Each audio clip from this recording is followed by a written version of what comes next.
Hello students, मैं हूं अमित और आप देख रहे हैं नारनोले क्लासेस। आज की क्लास में हम चैप्टर 3 क्लास 10th का कंटिन्यू रखेंगे। चैप्टर का नाम है pair of linear equations in two variables, यानी कि दो चर वाले रेखिक समीकरण युग्म। रेखिक समीकरण यानी लीनियर इक्वेशन किसे कहते हैं? जब मैं ग्राफ बनाऊंगा तो उसका एक सीधी लाइन बनेगी तो उसे हम क्या कहेंगे? रेखिक समीकरण या लीनियर इक्वेशन कहेंगे। और वेरिएबल के ऊपर मैक्सिमम पावर वहां पे आपके पास 1 होनी चाहिए, तो उसे क्या कहा जाता है? Linear equation. तो बिना देरी के शुरू करते हैं आज की क्लास।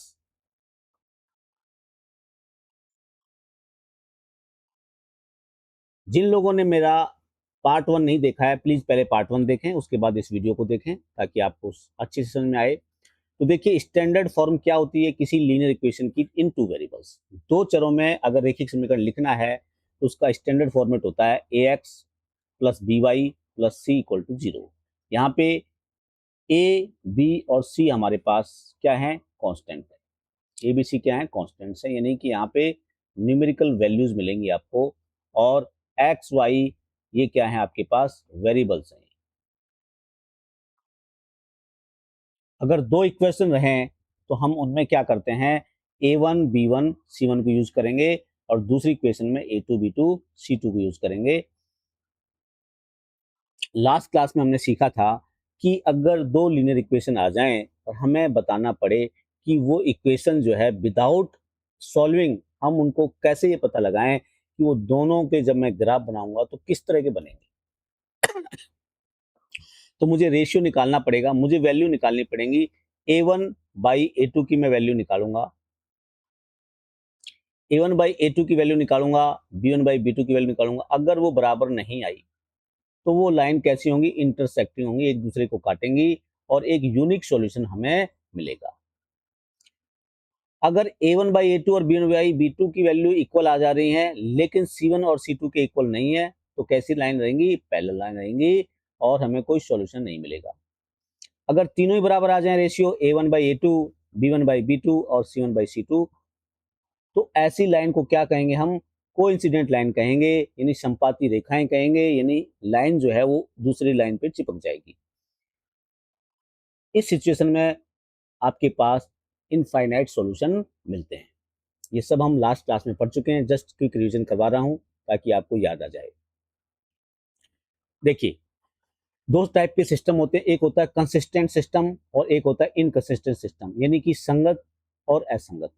तो अगर हल मिल जाए, आपको सॉल्यूशन मिल जाए, अगर आपको हल मिल जाए यानी सॉल्यूशन मिल जाए तो उसको बोलेंगे कंसिस्टेंट सिस्टम यानी संगत, और हल ना मिले तो उसको हम बोलेंगे इनकंसिस्टेंट सिस्टम यानी असंगत हल। तो यहाँ पर देखिए, जब सॉल्यूशन मिल रहा है तो दो केस आ रहे हैं हमारे पास। एक आ रहा है ये कि A one by A two equal नहीं होना चाहिए B one by B two के, तो इंटरसेक्टिंग लाइन आएंगे और एक मुझे सॉल्यूशन मिलेगा। सॉल्यूशन मिला मतलब वो कंसिस्टेंट है यानी संगत है। दूसरा केस क्या बनता है? जब संपाती रेखाएं हो यानी कोइंसिडेंट लाइन हो। कब बनेगी? जब तीनों रेशियो बराबर आए, A one by A two, B one by B two and C one by C two. इस कंडीशन में हमें मैनी सॉल्यूशन मिलेंगे, जहां सॉल्यूशन वहां कंसिस्टेंट, जहां सॉल्यूशन नहीं वो इनकंसिस्टेंट। तो एक ही जगह पे सॉल्यूशन नहीं मिलता है जब पैरेलल लाइंस आती हैं। कब आती हैं? जब A one by A two equal to B one by B two हो लेकिन वो C one by C two के इक्वल नहीं हो। ग्राफ में जब हम रिप्रेजेंट करेंगे तो इंटरसेक्टिंग लाइन कैसे दिखेंगी? ऐसे दिखेंगी। ये एक लाइन है, ये दूसरी लाइन है, दोनों एक दूसरे को काट रही हैं, इनको बोलते हैं इंटरसेक्टिंग लाइंस। पैरेलल, पैरेलल का मतलब होता है कि जब मैं इनके बीच में डिस्टेंस निकालूंगा तो हमेशा थ्रू आउट द लाइंस ये सेम रहेगा, करेंगे पैरेलल लाइंस। कोइंसिडेंट लाइन का मतलब है ये ग्राफ में एक लाइन है और दूसरी लाइन भी इसी के ऊपर है, तो ये होंगी कोइंसिडेंट लाइंस यानी कि संपाती रेखाएं। कंडीशन आपने सीख ली है। अब देखिए, एक क्वेश्चन देख लेते हैं। वैसे ऐसे क्वेश्चन मैंने लास्ट क्लास में करा दिए हैं। यहाँ पे बोला है द वैल्यू ऑफ के आपको निकालनी है for which the pair of linear equation given है हमारे पास हैज इनफाइनाइटली मैनी सॉल्यूशन, मतलब बहुत सारे उसके हल हैं, बहुत सारे हल हैं। तो सिचुएशन आपको याद करनी, क्या सिचुएशन होती है बहुत सारे हलों? तो आपके पास तीनों रेशियो बराबर आना चाहिए। रेशियो कौन कौन से? A one by A two equal to B one by B two equal to C one by C two. सबको A one B one C one और A two B two C two इनकी value निकालनी आनी चाहिए। ठीक है। तो क्या है A1, फर्स्ट इक्वेशन वाले में हम A1 B1 C1 करते हैं और दूसरी वाले में A2 B2 C2 निकालते हैं। देखिए यहाँ पे A1 की जगह पे K है, तो यहाँ पे हो गया K डिवाइड बाई A2, दूसरी इक्वेशन में देखो A2 क्या है 4, तो यहाँ पे 4 लिख दिया, इक्वल टू B1 क्या है, B1 में यहाँ पे देखो -3 है, तो ये -3 हो गया। इसके बाद B2 क्या है, B2 यहाँ पे -6 है।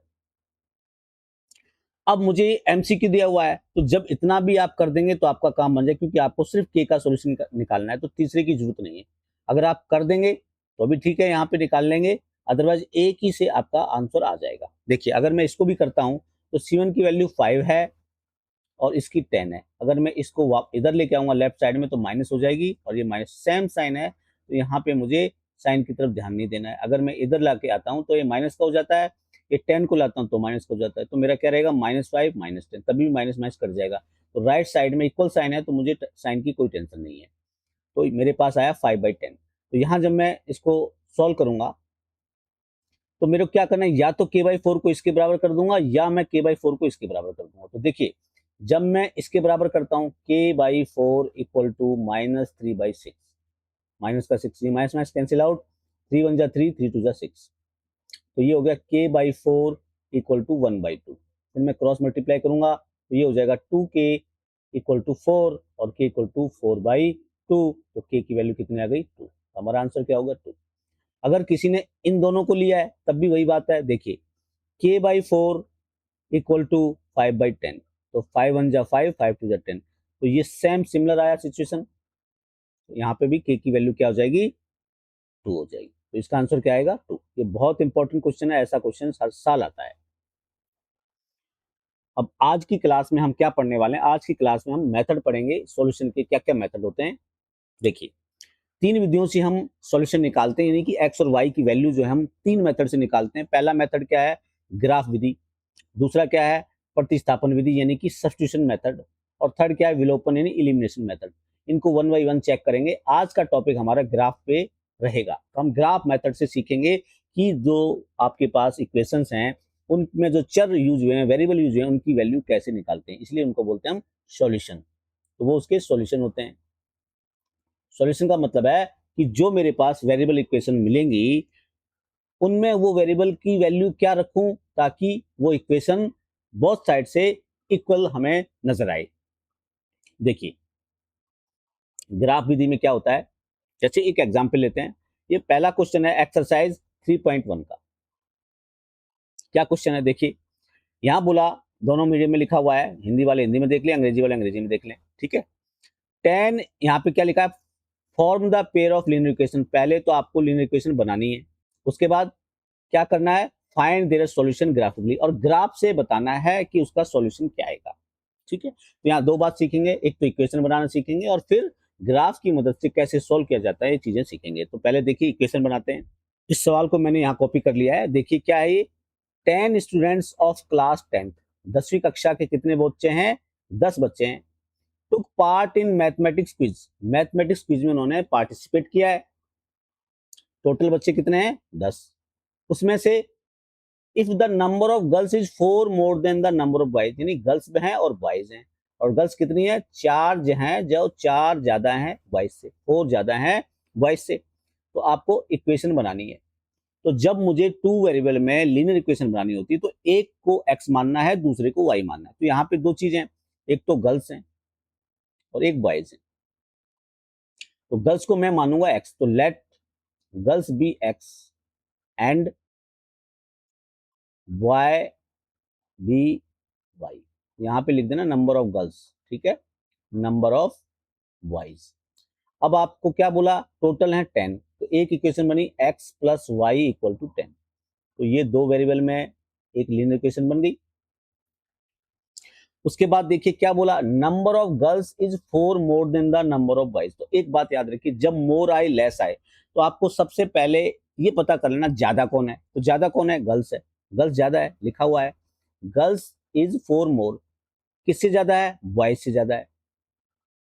तो देखिए जब गर्ल्स ज्यादा है तो गर्ल्स में से जब बॉयज के नंबर्स में घटाऊंगा तो कितना आएगा, 4 आएगा। ऐसे करना है। तो गर्ल्स क्या थी x, गर्ल्स क्या थी x, बॉयज कितने थे y।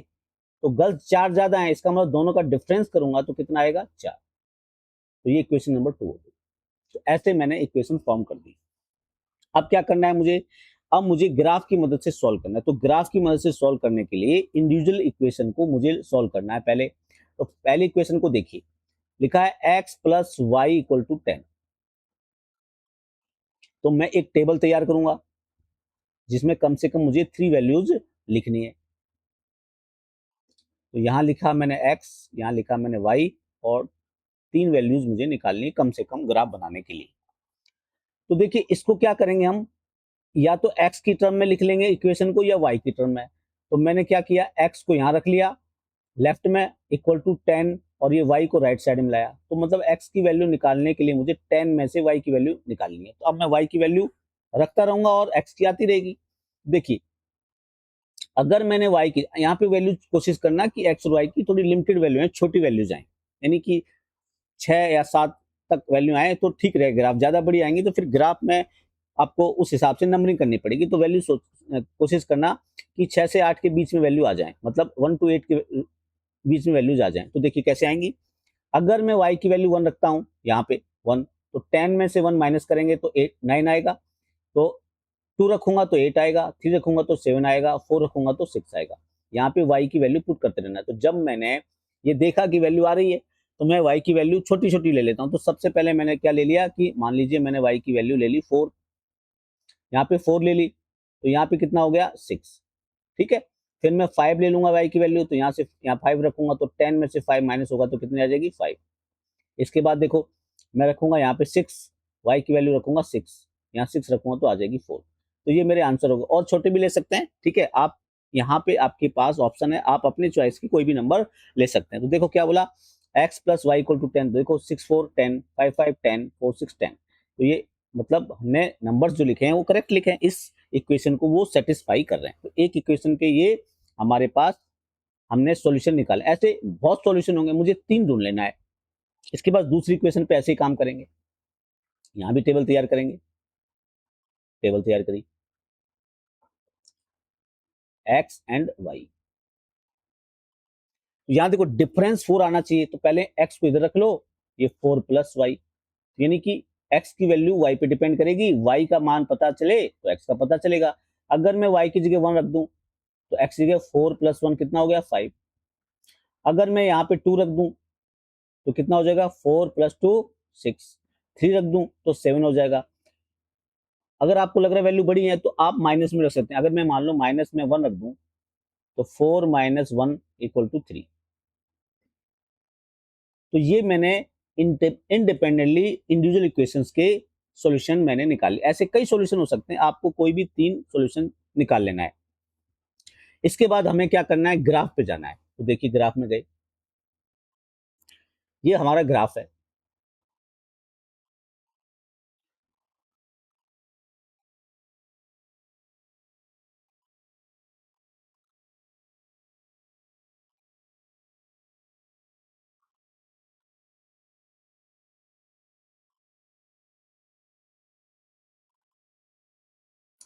ऐसा हमारा ग्राफ दिखता है।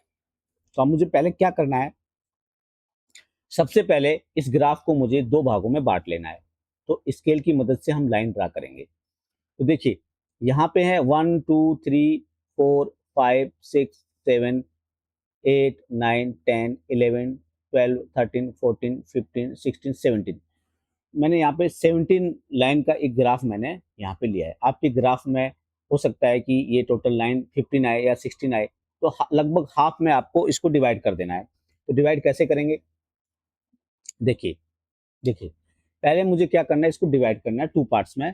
तो मैं यहाँ काउंट करके मैंने यहाँ पे एक लाइन ड्रा। सबसे पहले मुझे क्या करना है, लाइन को ड्रा करना है, यानी कि इस ग्राफ को 2 पार्ट में मुझे डिवाइड करना है, ठीक है। तो सबसे पहले मैं क्या करूंगा, मैंने यहाँ से सोचा कि हाफ है ये, मैंने यहाँ पे लाइन ड्रा कर, ऐसे में लाइन ड्रा करूँ, ठीक है। ये लाइन ड्रा करने के बाद ये इधर से भी आपको हाफ कर देना है। ये करने के बाद आपको क्या करना है, चूंकि ये लाइन बना रहे हैं हम, तो यहाँ पे दोनों तरफ एरो बनाना है, इधर भी एरो बनाना है। ये हमारा एक्स अक्ष होता है, सबको पता है। ये हमारा एक्स डैश होता है जहाँ पे इधर नेगेटिव मार्क्स आते हैं, और इधर वाई और इधर वाई डैश, और बीच में होता है हमारा सेंटर ओ जो कि 0 0 होता है। ये आपने 9th में ग्राफ अच्छे से पढ़ा है। एक चैप्टर है कोऑर्डिनेट ज्योमेट्री और दूसरा लीनियर इक्वेशन, दोनों में आपने ये ग्राफ अच्छे से देखा होगा। ठीक है, नहीं देखा फिर भी आपको समझ में आ जाएगा। इसके बाद देखिए जो जितनी मोटी मोटी लाइन है यहाँ पे हम नंबरिंग कर देंगे। जैसे यहाँ लिखूंगा मैं 1, यहाँ लिखूंगा 2, यहाँ पे लिखूंगा 3, यहाँ पे लिखूंगा 4, यहाँ पे 5, यहाँ पे 6। तो मैंने लास्ट वैल्यू 6 तक ली तो 6 तक लिख दो। इधर -1, -2, -3, -4, -5 और -6। इसके बाद इधर भी करेंगे, ये हो गया हमारे पास, इधर माइनस में आती है तो -1, ये -2 और ये -3। ठीक है, सोन चलेगी। इसी प्रकार यहाँ पे +1, +2 और +3 और +4, +5 एंड +6। ये हमने नंबरिंग कर दी है। ठीक है, अगर डेसिमल में आएगा तो बीच में आप डेसिमल में भी नंबर लिख सकते हो, तो क्योंकि यहाँ पे टोटल लाइन 10 है, तो अगर मुझे 0.5 लिखना है तो बीच में 5 पे लाइन काउंट कर लें छोटी वाली, और वहाँ पे 0.5 लिख देंगे। इधर 5 काउंट कर लोगे तो यहाँ पे 1.5 आ जाएगा, सो ऑन। अब हमें क्या करना है, जो हमने ग्राफ के सॉल्यूशन निकाले हैं उन पॉइंट को यहाँ पे मार्क करना है। देखिए क्या क्या निकाले थे। पहला सॉल्यूशन था यहाँ पे इस इक्वेशन का 6 and 4, तो x है 6 एंड y है 4। देखिए x है 6, तो x अक्ष में मैं यहाँ 6 तक गया, और y कितना है 4 है, y कितना है 4 है, 4 ऊपर गया, तो ये मैंने यहाँ पर मार्क लगा दिया, एक पॉइंट बनाया और यहाँ पे लिख दिया 6 and 4। फर्स्ट वाला x को डिनोट करेगा, सेकंड वाला y को, तो मैंने पहला पॉइंट यहाँ पे डिनोट कर दिया। इसी प्रकार से दूसरे पॉइंट की तरफ जाऊंगा। दूसरा पॉइंट क्या है, दूसरा है 5 5, तो मैं 5 5 में जाऊंगा। यहाँ पे 5 है प्लस का, और प्लस के 5 में जाना है तो ऊपर जाऊंगा, तो ये मेरा हो गया 5 यहाँ पर, इसमें भी लिख दिया मैंने 5 5। नेक्स्ट आपके पास पॉइंट कौन सा है, नेक्स्ट है आपके पास 4 6, तो 4 6 करूंगा, 4 यहाँ पे और 6 यहाँ पे, 4x का है और y वाला 6 है, तो ये हमारे पास हो गया 4 6। ये मैंने पॉइंट बना दिया। ये पॉइंट बनाने के बाद मुझे क्या करना है, स्केल लेना है, और स्केल की मदद से इन पॉइंटों को बनाना है, मिलाना है इन पॉइंटों को। तो जब मैं मिलाऊंगा तो एक लाइन बनेगी, तो मैं यहाँ मिला रहा हूँ, ये मैं मिला रहा हूँ। ठीक है, और यहाँ पर आप वो जो इक्वेशन है आपकी यहाँ लिख देंगे, x + y = 10 था, इक्वेशन नंबर 1।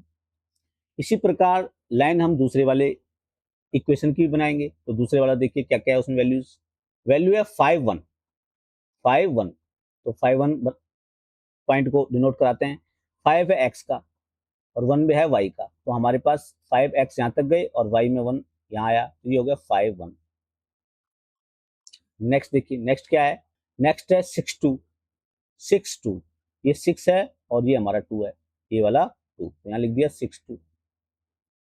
थर्ड वन कौन सा है, थर्ड वन है 3 -1 3 -1, तो 3 यहाँ और -1 यहाँ, ये हो गया 3 -1।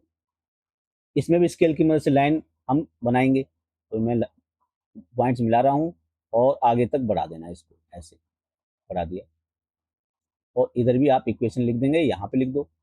ये था आपके पास इक्वेशन x - y = 4, यहाँ लिख दीजिए x - y = 4।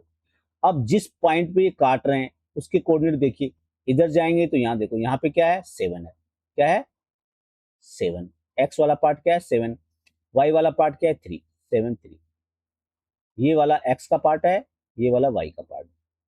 x की वैल्यू कितनी आ गई 7 और y की वैल्यू कितनी आ गई 3। तो हमारा जो सॉल्यूशन हो गया, solution for these equation are x = 7 and y = 3।